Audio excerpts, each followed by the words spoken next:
Hi, I'm Maeve. My parents rewrote their will, gave everything to my sister, a woman who once stole my rent money to buy pills. When I asked why, my mother looked me dead in the eye and said, "Because she needs it more than you ever will." So I stopped sending money. I cut all ties. A month later, the phone rang. They weren't calling to apologize. They were begging for help.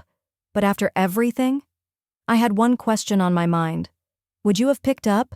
Before we dive in, what time are you listening to this and where are you from? Drop it in the comments. We read every one. The chairs in the attorney's office weren't meant for comfort, just control. Hard-backed, beige, clinical. I sat in one of them, palms sweating against my skirt, while across from me, Brandy twirled a chewed-up pen cap between her fingers like this was a dentist appointment, not the reading of our parents' will. She hadn't even tried to dress decently. Jeans, flip-flops, oversized sunglasses perched on her head like she was on break from some beach town detox center. Our parents flanked her like she was the guest of honor. Mom's lips were pressed so tight they'd gone colorless, and Dad, well, he stared at the floor like he always did when things got real. I glanced toward the attorney, Mr. Preston, some old colleague of Dad's from the insurance days. He looked like he wanted to be anywhere else. His fingers hovered over a stack of cream-colored papers. Then he cleared his throat. "Let's begin," he said, voice even, eyes down. I braced myself.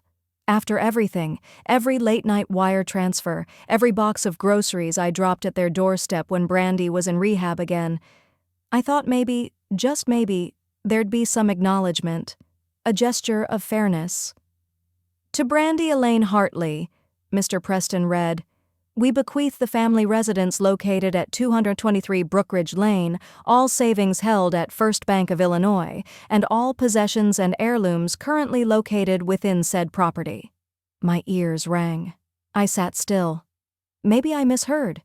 He continued, "This includes the pension payout from Mr. Hartley's former employer, as well as the rights to the Hartley Antique Collection." "Wait," I said quietly, not to interrupt but to breathe. "Everything?" He paused, then nodded, kindly. "Yes, Maeve. That's what the document stipulates." I looked at my mother. Her face was stone. "Because she needs it more than you ever will," she said, without flinching. "You're already fine. That's all. Not thank you for covering Brandy's bail in Albuquerque. Not thank you for keeping Dad on my health insurance through the pandemic. Not even a nod to the fact that I paid off their reverse mortgage 3 years ago so they wouldn't lose the house. You're already fine." The words lodged in my throat like dry bread. My pulse throbbed behind my eyes. I didn't speak, didn't ask for an explanation. What would be the point? They'd already decided who mattered. Brandy looked down at her lap, avoiding my eyes. Guilt wasn't her thing. She preferred denial dressed up as sass. I sat back. For a second, I felt like a little girl again, back in our living room, clutching a spelling bee trophy while they applauded Brandy for just showing up to family dinner sober. Only now, the stakes were real, final, legal. I stood, calmly, no dramatic chair scraping, just one breath, steady and full. "You made your choice," I said, reaching into my purse. I pulled out the spare key to the house, still attached to the worn leather keychain Dad gave me when I moved to Chicago at 23. I laid it gently on the polished table. No one moved. Not Mom, not Brandy, not even Dad. I turned and walked out. Outside, the summer air hit my skin like steam from a kettle. It was the kind of heat that made you question if your breath belonged to you. I walked to my car, every step quiet, deliberate, and slid into the driver's seat. I stared at the dashboard, my hands resting at 10 and 2, not even turning the ignition. They'd taken everything, not the house, not the money. They took my place, not in the will, but in their hearts. My phone buzzed in the cup holder. Mom. Then again. Brandy. I didn't pick up. I wouldn't. Instead, I opened the glove compartment and pulled out something I hadn't touched in years. A hand-stitched handkerchief, pale beige, faded embroidery, my name on one corner, sewn in wobbly stitches, a gift from Mom when I was 8. I'd scraped my knees on the playground, and she'd wrapped the little square around my hand, kissed my forehead, and said, "Always keep something soft nearby." I looked at it now, draped across my lap. It felt like something from another universe. A kindness I'd imagined. A mother who no longer existed. The sun began to set, golden light pouring through the windshield. The silence in my car was different than the one in that office. This silence had strength. The next morning, before I even got out of bed, I opened the banking app on my phone. Under recurring transfers, I hit pause on every monthly deposit. Groceries, utilities, Brandy's car insurance. For the first time in 15 years, I sent them nothing. The next morning, after I froze the accounts, the quiet in my house was unnatural. No notifications, no banking alerts, no late-night just-checking-in texts from my mother disguised as guilt trips. I made coffee, black, and stared out the kitchen window at my modest backyard, listening to the hum of cicadas and the occasional bark of the neighbor's golden retriever. It was the kind of morning I used to hope for. Quiet, uneventful, mine. Then the phone rang. The name on the screen stopped my breath. Mom? For a few seconds, I just watched it buzz. I thought about letting it go to voicemail. But curiosity has a voice too. Quiet, but persistent. So I picked up. "Maeve," she said. Her voice was shaky, the kind of shake that comes from panic, not age. "Maeve, we need you." I didn't respond right away. I let the silence fill the line, let it press against her ribs. Then I asked flatly, "What happened?" She exhaled like she'd been holding her breath for weeks. "It's Brandy. She crashed your father's car last night. He's in the hospital. She was using again. She took the car. We didn't know." I closed my eyes, leaned against the counter. Was the car insured? There was a long pause. She let it lapse. Of course she did.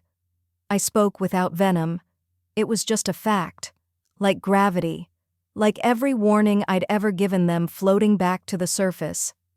"She listed you as the co-signer on the credit line for the repairs," Mom added, voice lowering, like that would make it better.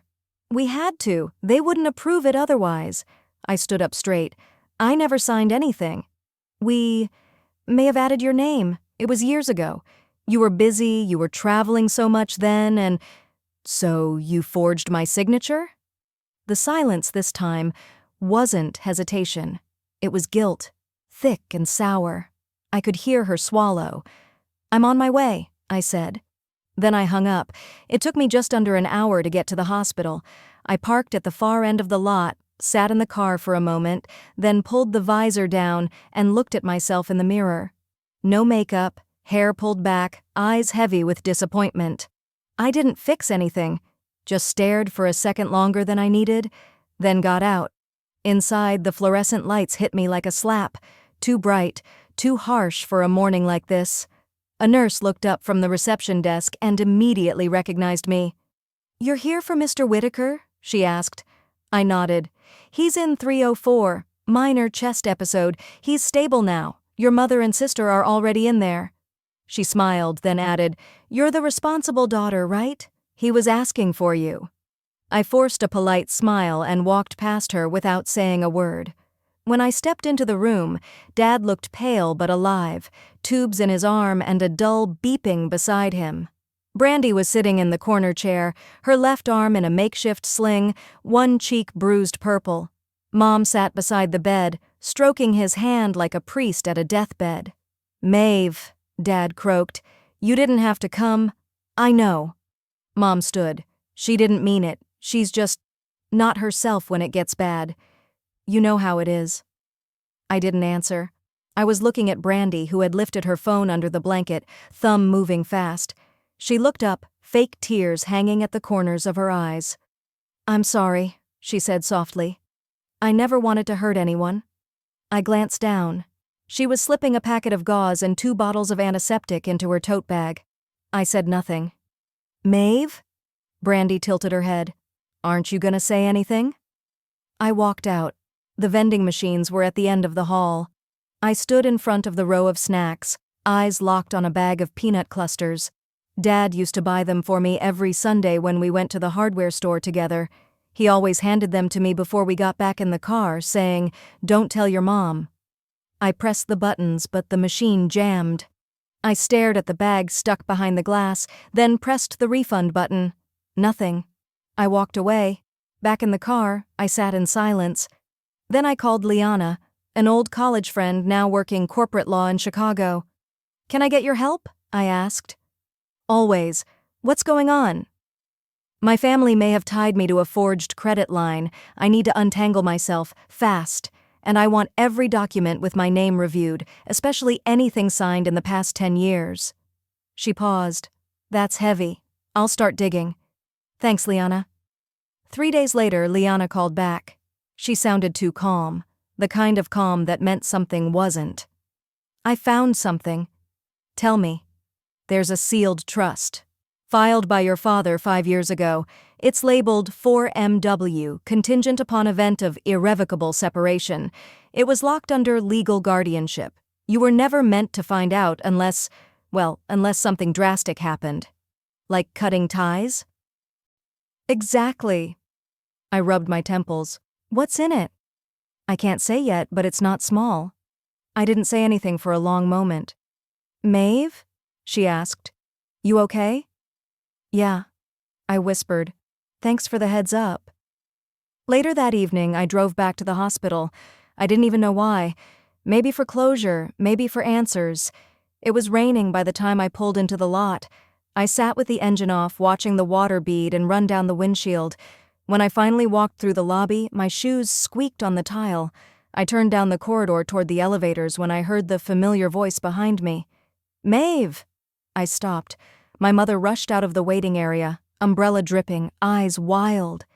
"You can't keep doing this, showing up when you feel like it and walking away when it suits you." I turned quietly. "Mom, I didn't ask to be any part of this." She stepped closer. "If you walk away again, don't bother coming back. Ever." I didn't flinch. I just looked her in the eyes and said, "I wasn't planning to."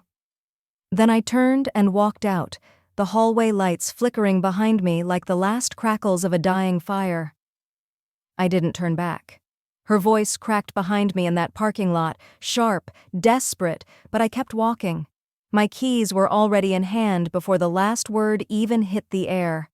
And still, it lingered. "Don't bother coming back." Back in my condo, I kicked off my shoes, tossed my coat over the arm of the couch, and stood in the middle of the living room. The silence wasn't comforting this time. It was thick, like the echo of her voice had followed me all the way from the hospital, slipped through the elevator doors, and now sat smug in my kitchen. I poured myself a glass of water. Didn't drink it, just stared at it like it might say something different, something softer. Instead, her words kept ringing in my head. "Don't bother coming back." Truth is, she'd been saying that my entire life. Not with words, but in the way she gave Brandy the last scoop of ice cream, even when I asked first, in how she brushed off my graduation because Brandy was going through a hard time again, in how every photo frame in their hallway skipped over my face like I was just a ghost that had wandered through. I opened the top drawer of the hallway desk, the one I rarely touched. There it was, the last birthday card they ever sent me, a blank hallmark, no message, just "Love, Mom and Dad," scribbled like an afterthought, not even signed in their own handwriting, looked like Brandy had done it for them. I dropped it into the trash. That's when my phone buzzed. Seth. I hadn't told him much about what happened, just that things were escalating. His text was short, direct. "Seth, need to see you. Office. Now." 15 minutes later, I was back on Lakeshore, parking outside his building. He buzzed me in before I even knocked. Inside, he already had a manila folder laid out on the table. "You look like you haven't slept," he said gently, but his eyes were all business. "I haven't," I replied. "Let's skip the pleasantries." Seth flipped the folder open and slid the first page toward me. "This came in last night. Scanned from an estate planning archive your father's financial advisor forwarded. You're going to want to sit." I did. At the top of the document, "Quiet Trust Agreement, Maeve L. Green, dated 6 years ago." I blinked. "What? Is this? It's a trust. Your father set it up in your name. Quiet, meaning no public filing until activation. It includes partial ownership of a commercial property in Naperville, and some very old stock options in a now-defunct tech firm that recently got acquired. A small windfall, but still something. I read down the page. My heart was racing, but my hands stayed steady. Why wasn't this ever activated? That's the thing. Seth's face darkened. It should have been. The trust's terms matured 2 years ago, but right before that, something changed. He pulled out a second document. It looked newer. Same trust name, same line for my signature, but this one had a box checked. Waiver of beneficiary rights. Signed, Maeve L. Green. I stared at it. My chest tightened. That's not my signature, I said immediately. That's not even close. I know, he said. I compared it to your mortgage paperwork from last year. The strokes are completely different. Also, look at the notary. I scanned the corner. Notarized by Michelle B., State of Illinois. Seth raised an eyebrow. Brandy's friend from high school. She tagged her in a photo last year from a birthday brunch. That cold, familiar mix of betrayal and numbness settled into my bones. Again, she forged my name. Not just forged, Seth said. Weaponized it. This waiver voided your rights to the trust, just months before the new version of your dad's will was drafted. This wasn't favoritism, Maeve. It was a plan. I leaned back in the chair, trying to breathe through the sudden heat behind my eyes. 6 years ago, my dad set aside something for me, quietly. And then, quietly again, they erased it, used my name, my silence, my absence. A thought crept in like a shadow. They didn't just forget me, they removed me. I looked back down at the forged signature. The loops were too round, the slant too smooth. I've never written my G like that in my life. That's when the memory came. I was 17, accepted to NYU on a partial scholarship. I had my bags packed. I was ready. And then, the night before orientation, Dad sat me down in the kitchen. Brandy had relapsed. Again. She needs you here, he said. You're strong. She isn't. Mom nodded silently, her lips tight, like she didn't quite agree but wouldn't dare say it. I stayed. I gave up my place, took night classes locally, picked up shifts at the diner while Brandy worked on herself. That night came back like a knife. I was never the fragile one. So they felt entitled to break me. Back in Seth's office, I barely noticed he'd stepped away to take a call. I was still staring at the document when my phone buzzed again. New voicemail, Aunt Cora. I hesitated, then hit play. Sweetheart, her voice was soft, careful. I don't know what they've told you, but your father wasn't always like this, and I kept something. Something you should have had long ago. If you're ready, come see me. I pressed the phone to my chest. Aunt Cora, my dad's sister, the only person who ever looked me in the eye and saw me, not the version Mom painted, not the burden, just me. I stood, collected the paperwork, and walked out into the hallway. Outside, the sky had turned that tired gray Chicago wears most of the year. But it didn't feel heavy anymore.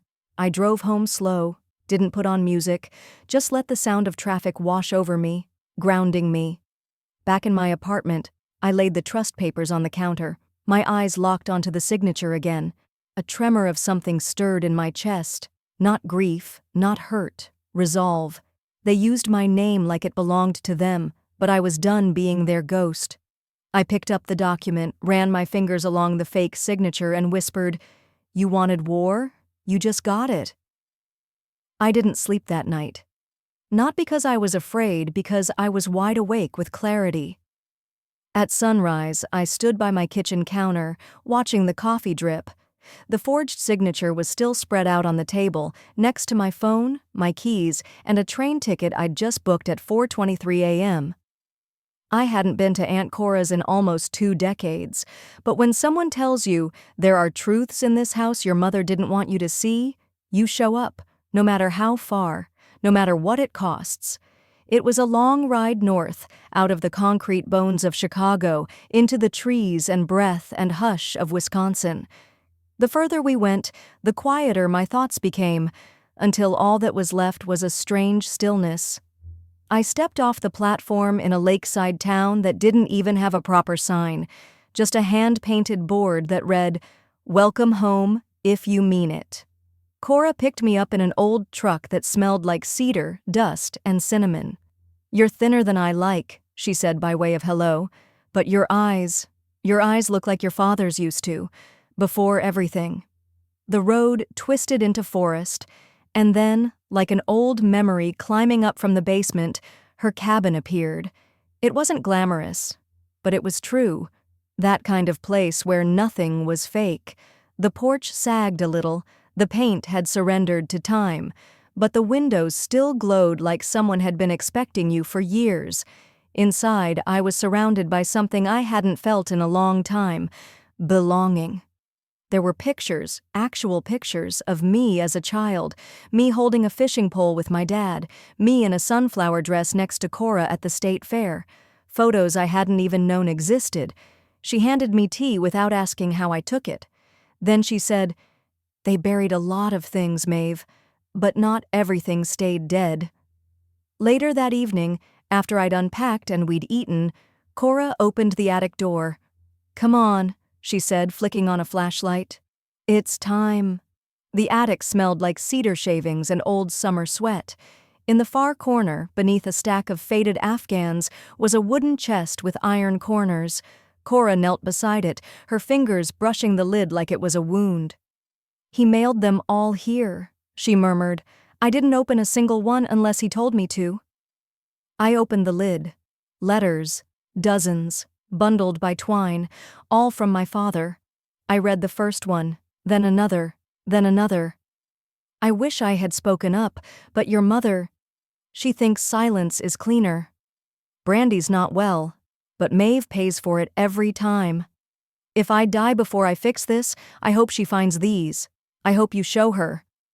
The one that gutted me the most simply said, "Don't tell Maeve unless something goes terribly wrong." I sat there holding my breath while my whole childhood unraveled in my hands. He had tried. Weakly, quietly, but he had tried. We stayed in silence until the sun dipped behind the trees and the attic turned amber. Then Cora stood and said, "There's more. Come." Downstairs in the living room, she reached behind an old bookshelf and lifted the edge of a loose floorboard. "You ever wonder why I never moved out of this cabin?" She pulled up the board. Underneath was a small gray safe. "Your father left it here in 2018, she said. "Told me to open it only if the family turned on you completely. I think we're well past that line, don't you?" I nodded. My fingers were cold. The safe clicked open.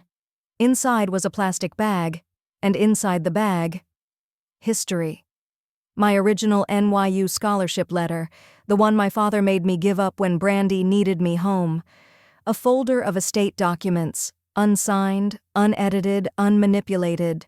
One with the quiet trust deed in my name, dated long before Brandy's power grab. My name, in his handwriting, not forged, not buried.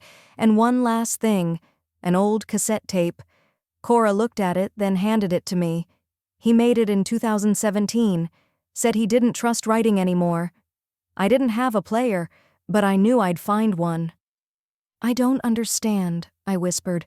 "Why didn't he do more?" Cora sat down beside me. "Because your father was a man who wanted peace more than truth, and your mother, she knew it." She left the room quietly. I stared at everything on the table. My old dreams. My name in ink, untouched. A trust I was meant to receive. The proof. They erased me on paper. But I was still here. I didn't cry. I didn't yell. I stood up, took my phone out, and began taking photos, one document at a time. I labeled each file carefully, made a digital copy, then another. Then I packed it all into my bag like ammunition. It was no longer about money, or trust, or inheritance. It was about memory, and erasure, and the quiet war they'd waged while smiling in every Christmas card. I heard Cora shuffle back in, her slippers brushing the wood. She handed me a legal envelope. Old, faded, sealed. Her hand didn't tremble. "This," she said, This changes everything. The envelope felt heavier than it should have, not just because of the contents, but because of what it meant. I didn't open it that night. I didn't have to. The way Aunt Cora looked at me after placing it in my hand said enough. Get ready. 2 days later, I found myself standing outside the Dane County Courthouse. There was a quiet buzz in the air, cars pulling in and out of the lot, pigeons fluttering overhead, and the heavy clack of someone's heels echoing across the sidewalk. I stood still, folder clutched tightly to my chest. I wasn't shaking, not anymore. There was no space for fear, only resolve. I took a breath, pushed the heavy door open, and stepped inside. The air inside was cool, the kind that carries whispers and old secrets in the vents. The clerk behind the glass didn't look up right away. When she did, her eyes flicked from my face to the folder I was gripping like a lifeline. "I'd like to file a petition," I said. My voice was steady, cold, controlled. "Probate?" she asked, sliding a form toward me. "Yes. Contesting a will." She nodded and leaned forward slightly. "Supporting evidence?" I placed each item on the counter like cards in a game I intended to win: the original trust, the audio cassette in a labeled bag, the signed affidavit from Cora, the analysis comparing my father's signature from the forged document to verified samples. She examined them, eyes narrowing as she flipped through the packet. "If this holds up," she murmured, more to herself than to me, "it'll blow a hole right through their little scheme." I didn't smile. I didn't need to. While she processed the filing, I moved to the waiting area to get a few forms notarized. The wooden benches were stiff, and the air smelled faintly of printer ink and lemon disinfectant. I found myself behind an older man in line, probably mid-70s, in a well-pressed blazer and thick glasses. After a minute, he turned and looked at me. His gaze lingered longer than casual politeness allowed. "You're Margaret Maeve Harlowe's daughter, aren't you?" he asked. My spine stiffened. "I am." He nodded slowly. "Thought so. You've got your father's mouth. Determined, not always wise, but never quiet." I blinked, caught off guard. He extended his hand. "Stanley Richter. Retired now, but I was your father's estate attorney back when he still had teeth in a fight." I shook his hand, a little warily. "I warned him," he said quietly, stepping closer. "Told him not to let Brandy bully him into changing that will. Told him it'd eat him up." I searched his face. He looked tired, not weak, just disappointed by life. "He cried in my office, you know. Grown man, crying. First time I ever saw that. Said he was doing what he had to do to keep peace in the house. That he couldn't bear to lose both you and her. I told him peace bought with injustice wasn't peace. It was surrender." A beat passed. I swallowed hard. "Would you be willing to testify?" I asked. He looked at me for a long time, then gave a soft, weathered chuckle. "You bring this thing to court and I'll walk through fire to sit in that chair?" I thanked him. We exchanged contact info, and he patted my shoulder gently before walking off down the corridor. Back at the filing desk, the clerk handed me a small packet with instructions. "It's official now. They'll be notified within 2 days." On my way out, I stopped at a mailbox in the lobby. I slipped an envelope into the slot. Certified mail. The cease and desist to Brandy's lawyer. Inside were copies of every damning piece of evidence. The letter had one line under my signature. "What you erased, I kept. No rage, no threats, just fact." I stepped out into the early afternoon sun and inhaled deep. Something about the light felt different, clearer. That night, while I was sipping coffee in Cora's tiny kitchen, my phone buzzed. A voicemail. "Brandy." I didn't answer. But curiosity got the better of me, so I hit play. "Maeve, just call us, please. I think Mom's having a breakdown. She's not eating, she keeps asking about you. I don't even know what's real anymore. Please just talk to me." I deleted it. The silence after was almost warm. Later, I took a quiet drive back into town. There was one last stop I needed to make before the day ended. At the bank, the manager, an older woman with kind eyes, escorted me into the vault area and pulled my box from the steel drawer. The key clicked. The lid lifted. Inside sat my old checkbook. The same one I used to send monthly payments to my parents after Dad got sick. Rent, groceries, hospital bills, even that cruise Mom insisted was for her nerves. I ran my fingers over the worn leather for a second before slipping it into my purse. When I got home, I plugged in the shredder and watched the checkbook disappear in slow, humming slices. They always said I was too quiet, too soft. This time, I thought, they'll learn what silence really feels like. The next morning, I returned to the courthouse for one final signature. The same clerk looked up as I stepped forward. She scanned the last page of the petition, then nodded, stamping it with finality. "Next step," she said, handing it back. "They're getting served." Near. As I stepped out of the courthouse, the late autumn wind caught my coat and tugged at the legal envelope in my hand. I held it tighter, feeling the weight of the stamped petition settle into my chest like a quiet drumbeat. The fight had officially begun. I didn't sleep much that night. I sat by the window of my apartment, watching lights flicker across neighboring buildings, the city slowly dimming into silence. In the background, the dishwasher hummed and clicked, but my thoughts were louder. I reviewed every word I'd prepared, every document filed. I knew they'd come back swinging. I just didn't expect it so early. By the time the gray morning light pushed through the blinds, my phone lit up on the counter. The name on the screen made my stomach stiffen. "Mom?" I answered, slow and flat. Maeve speaking. There was no pause, no greeting. "You want war? You'll get it," she snapped, her voice sharp and unfiltered. "You're not family anymore. You made your choice." I didn't flinch. Did I? Then, like clockwork, Brandy's voice barged in from the background, shrill and furious. "You were supposed to be the quiet one, the spinster aunt who mails checks and stays out of the way, not this, not whatever the hell this is." And just like that, the line that held their masks cracked. I leaned against the fridge, letting them keep talking, their anger unraveling like a threadbare rug. "If your father hadn't been so weak," my mother hissed suddenly, "none of this would be happening." There it was, the slip, the truth peeking through anger. I didn't say a word. I just hung up, calm as glass. But inside, something shifted. It wasn't rage. It wasn't even sadness. It was the kind of quiet certainty that settles into your bones when you finally stop asking for permission to exist. I showered, dressed, and called Stanley. 40 minutes later, we were sitting across from a seasoned probate attorney in a modest office on East Washington Ave. Her name was Deborah Green. Graying hair pulled back, glasses low on her nose, but her mind sharp as ever.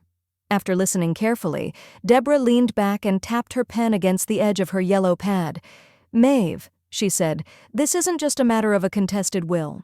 If your father was in cognitive decline and was coerced into signing that revision, it falls into undue influence territory, especially if we can prove he had doubts." I nodded once. "He did." Stanley added, "Her father came to me before the changes were filed, said he was being pushed, that he didn't want to go through with it." Deborah's eyes sharpened. "Did he use the word pressure?" Stanley gave a small nod. "He said they were wearing him down, that he just wanted peace." We stayed another hour. We outlined the plan for deposition, reviewed the timelines, and began prepping exhibits. It was methodical, almost surgical, but something in me was still burning. When I got home, I sat down at my dining table, laptop open, folders spread out. I reached for the external hard drive my father had given me the year before he passed. It had lived in my safe deposit box, untouched until now. Inside it, I found what I remembered, and one thing I had nearly forgotten: a video file, time-stamped a few weeks before the revised will. I clicked play. There he was, my father, sitting in his old study, same navy sweater, same look in his eyes when he was thinking carefully before speaking. "Maeve," he began, "if you're watching this, then I guess I didn't manage to say it in time, or maybe I got talked out of it. Either way, I just want to be clear. I never wanted to change the trust. I've been feeling cornered lately. They, your mother and Brandy, They mean well, but they're relentless. I wanted you to have your part. You earned it. Don't let anyone take that from you, kiddo." He paused then, looked down, then straight back into the lens. "Don't let them take everything you are just to keep the peace." The screen went black. My throat tightened. But I didn't cry. Not this time. Instead, I uploaded the video to Dropbox. I copied the link into an email and typed just one sentence. "Since you erased my name, I figured I'd bring his voice back instead." No signature, no threat, just the truth, and the sound of my father reclaiming himself. I hit send. That evening, I pulled out the old checkbook, the one I'd used for years to send my parents their monthly allowance. It was tucked inside a fireproof lockbox, behind documents and a few faded birthday cards. I flipped through it one last time. Every check, every note, for the house, for Mom's meds, for the new roof. All quiet proof of care they never returned. I placed the checkbook into my shredder. Let the pages disappear line by line. This time, they'll learn what silence really feels like. Later that night, as the apartment settled into calm, a new email slid into my inbox. Subject: regarding Brandy Body. "You don't know me, but I'm Brandy's fiancé. I think we should talk. Before the wedding." I stared at the screen, frozen. The cursor hovered over reply. Was this an ambush or an unexpected ally? I clicked the email closed but didn't move. The cursor still blinked on my screen like it was waiting to finish the sentence for me. I leaned back in my chair, stared at the ceiling for a moment, then pulled out my phone. The message from Jude was still there. Simple, strange. "You don't know me, but I'm Brandy's fiancé. I think we should talk before the wedding." I wasn't in the business of trusting anyone too quickly these days, but something in the way he phrased it, hesitant, deliberate, didn't feel like bait. It felt like someone carefully stepping across a minefield. So I replied. An hour later, we agreed on a public cafe in Milwaukee, midday. Neutral ground, neutral hour. I didn't tell anyone. I didn't want opinions, just the truth. The next day, I drove myself, parked 2 blocks away, and walked the rest. The breeze off Lake Michigan still carried a bite, even in spring. My boots clicked against the sidewalk as I rounded the corner. He was already there. Dark jacket, clean shave. The kind of man Brandy would have called safe and shapeless, back when she still talked to me like a sister. He stood when I approached. "You're Maeve?" he asked, like he already knew the answer. I nodded and sat across from him. "You're Jude." He let out a small, nervous laugh. "This feels weird." I didn't blink. "Then let's skip past the weird part." He nodded, glanced around, and leaned in slightly. "Okay, I'm just gonna say it. Your sister lied to me." I waited. I'd been lied to in so many ways this past year, I didn't even flinch. "She told me you were a distant cousin," he said. "One who'd, her words, run off with a married professor and ruined his family. She said you'd caused so much embarrassment they had to cut you off." I took a slow sip of my coffee. She's always had a flair for fiction. "I believed her," he added, his voice tight. I didn't know anything back then, but I do now. I dug. "Why now?" I asked. "Why reach out to me?" He swallowed. "Because I'm not in this engagement willingly. Not really." That got my attention. He looked down at his hands. "I own a design consultancy. Small, but my father set up a trust when I turned 30. Brandy found out. Then she and your mom found ways to make me feel like I didn't have much of a choice." "What kind of ways?" He hesitated, then pulled out his phone. "I recorded this 2 weeks ago. They didn't know." He tapped the screen, and the audio began to play. "Dan," Brandy's voice came through, sharp and certain. "If I marry him, I get access to the inheritance clause. He doesn't even know yet, but Mom says the prenup won't hold up under what she calls emotional manipulation. She has connections. We'll be fine." My stomach turned, but I stayed still. Another voice, my mother's, cut in. "Just keep him focused on the wedding. Once your name's on the account, no one can take it from you." Then silence. Jude locked the phone and looked up at me. "I'm not proud of waiting this long," he said quietly, "but I'm tired of being used." I let the air settle for a moment. "Why tell me?" "Because I don't want to spend the rest of my life building a marriage on lies. And maybe I want to help undo some of the damage." I stared at him for a long time. "You understand what you're stepping into?" He nodded. "Then here's my boundary," I said. "You don't get to feel better just because you finally stood up. If you're in, you're in. No second-guessing, no disappearing halfway." "I understand." I leaned back. "Good, because I'm prepping a civil claim against both of them."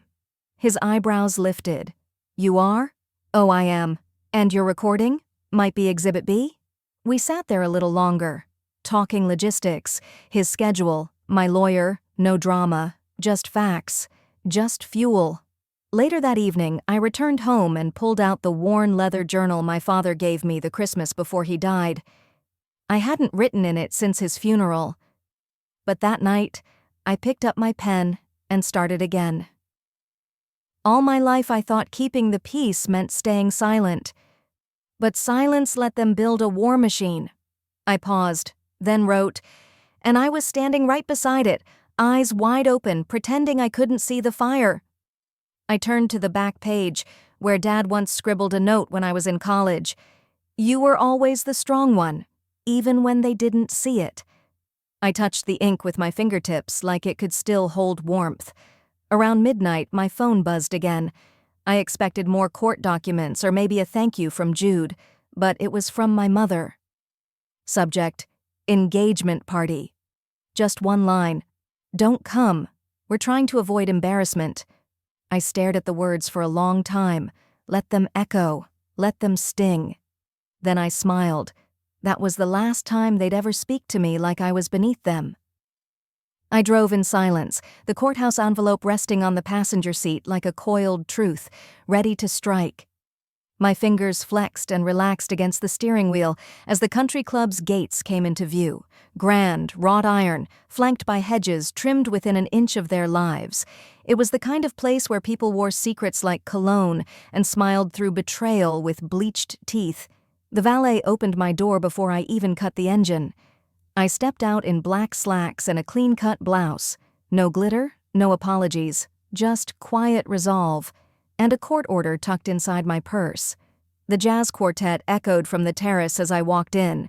Chandeliers threw gold onto white linen, and the entire space had that overdone, Midwestern elegance my mother adored. Rows of champagne flutes stood untouched on silver trays. Brandy stood at the center of it all, laughing too loudly in a gown that screamed designer loan, not love. Someone at the bar did a double take when they saw me, then another. By the time I reached the edge of the room, half the family had already started whispering. My mother approached with a drink in hand and that permanently raised eyebrow. Her voice was low and clipped. "You really don't know when to quit, do you?" I gave her a calm smile. "Actually, I'm just on time." She didn't get a chance to answer. A waiter passed by, and I helped myself to a glass of sparkling water. Then I headed toward the head table, where Brandy and Jude stood flanked by photographers and a suspiciously well-lit floral wall. The MC clinked his glass. "If everyone could please quiet down, we're about to begin the toast." I took a step forward. My heels didn't wobble once. "Excuse me," I said, gently but firm, cutting through the mic feedback. "I think you dropped this." I handed my mother the manila envelope. She frowned, opened it, and went sheet by sheet, her fingers stiffening with each page. "This is," she started. "A cease and desist," I finished for her, "along with preliminary filings regarding financial misrepresentation, identity misuse, and breach of fiduciary responsibility. You'll want to read carefully." The room fell into a hush so thick you could hear the condensation slide down a champagne flute. Brandy took a step forward, voice trembling. "You're ruining my moment. You always have." I looked at her without blinking. "You mean the moment based on a lie?" Before she could fire back, Jude stepped forward, took the microphone, and cleared his throat. "I wasn't going to say anything tonight," he began, "but I think it's time I do." Brandy turned to him, confused. Her mother grabbed her wrist. Jude continued, "2 hours ago, I broke off this engagement. I told Brandy and her family. I just didn't want to make a scene." A collective gasp rippled through the guests. Someone near the buffet dropped a fork. Brandy looked like someone had yanked her spine out. "But since there already is a scene," Jude added, scanning the crowd, "you should know this whole thing was never what it seemed." He stepped back. That was it. No fireworks, just truth. The MC tried to recover with a joke that fell flat. Brandy's knees buckled slightly. I didn't feel proud, I felt clean. I stepped away from the attention and circled the room until I found my uncle, the one who'd been managing the family trust for years, always in my mother's pocket, always just doing the paperwork. We stood off to the side, near the hallway that led to the restrooms. I didn't raise my voice. "You should check Property Title 439B in your filings," I said quietly, "and the renovation permits for the duplex on State Street." He squinted. "Why?"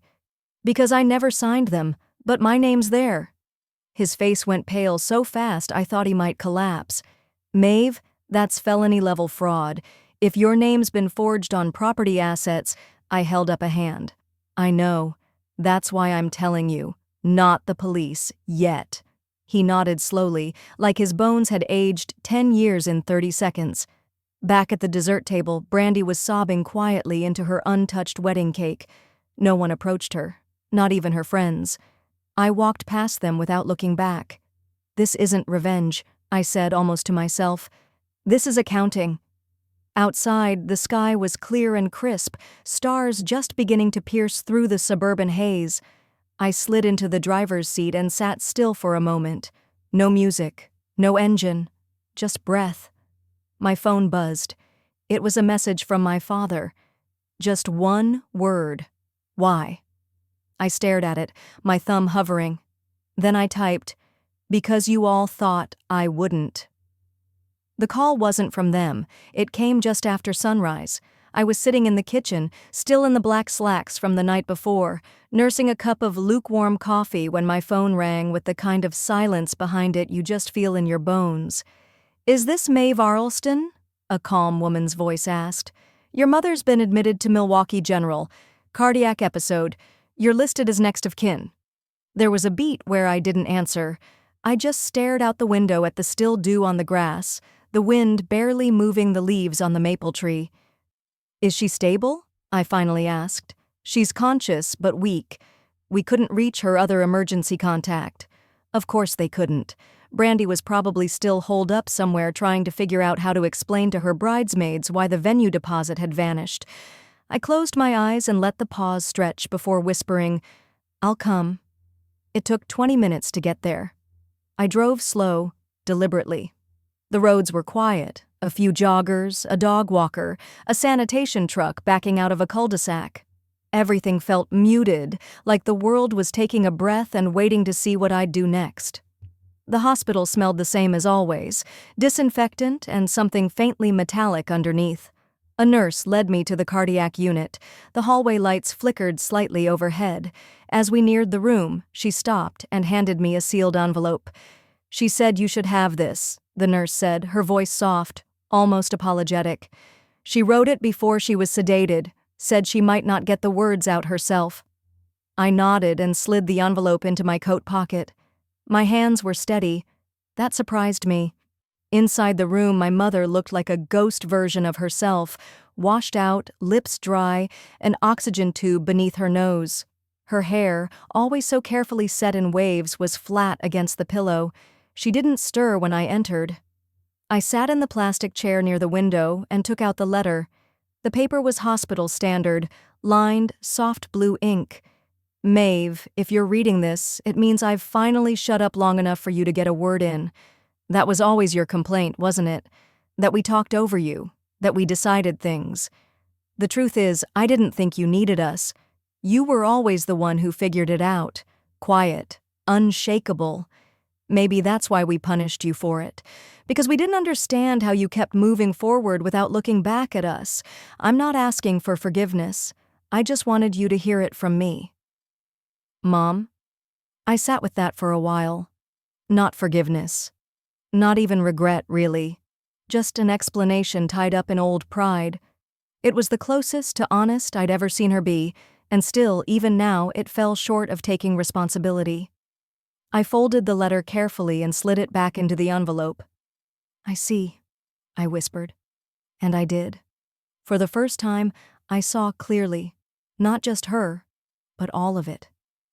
A soft cough broke the silence. She was awake, eyes blinking slowly as she turned toward me. You came, she said, voice rasping like gravel. I did. Did you come to say goodbye? I stood, walked over to the foot of the bed, and looked her in the eye. No, I came to say goodbye to the version of me who needed your approval. She blinked, and for once didn't answer. I think part of her understood what I meant. Maybe that was enough. I didn't linger. On my way out, I passed the nurse's station and left the letter there. She may want to reread it, I said. Back in the car, the sun had risen higher. It painted long shadows on the dashboard and caught the faint smudge of last night's lipstick on my collarbone. I rolled down the window. The breeze was cool but not biting. I took a deep breath and dialed the number I had memorized. Diane? Proceed with the trust restructure and cancel the stipends, all of them, no exceptions. There was a pause on the other end. You sure? Diane asked gently. I stared ahead. The parking lot still empty except for a nurse lighting a cigarette beside a potted plant. Very. The drive back was quiet. I didn't turn on the radio. I didn't need distraction. I needed stillness. Just enough to let it all settle. By the time I reached home, the sun had begun its descent, casting warm gold across the porch. I changed into soft jeans and an old sweater, poured a glass of iced tea, and stepped outside. The autumn air had that sharp edge that made you both nostalgic and alert. A neighbor boy sped by on a scooter, waving. "Hi, Miss Arlston," he shouted. I waved back. "Hi, Eli." He was already gone, just a blur of blue helmet and squeaky wheels. I smiled, not because anything grand had happened, but because I finally felt light enough to mean it. I sat on the porch swing, the envelope in my lap. It felt heavier than paper should. I opened the lid of the fire pit, struck a match, and watched the flame flicker to life. You can love, I whispered, and still let go. I fed the envelope into the flame. It caught quickly, curled in on itself, and vanished into soft ash.